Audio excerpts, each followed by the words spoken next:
yung aming binhi. Yan, konti lang ngayon yung ipupunta ng aking kamagsasaka.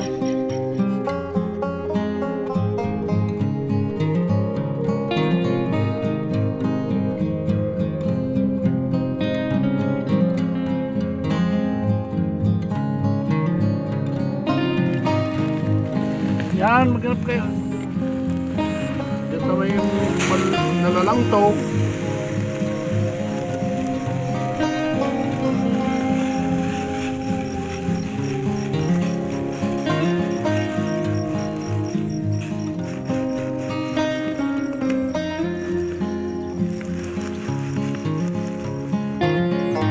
Dapat sa pulang medical man. Tuwan ka ba? Sino nga ubeng? Tumawat?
Habang hinihintay kong matapos yung aking kamagsasaka, ayan, naki-harvest ako dito sa tanim ng aking sister ng patola, si Dade.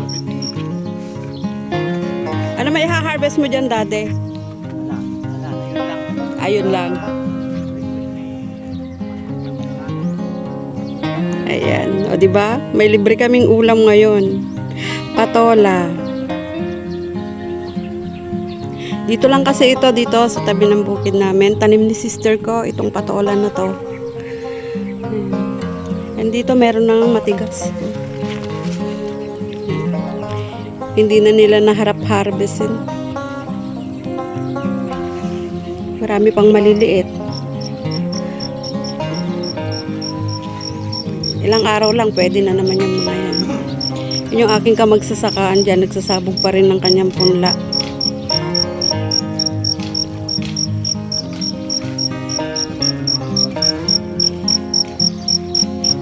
Itong part na to, ito na lang yung tataniman namin ng palay. Pangkain na lang.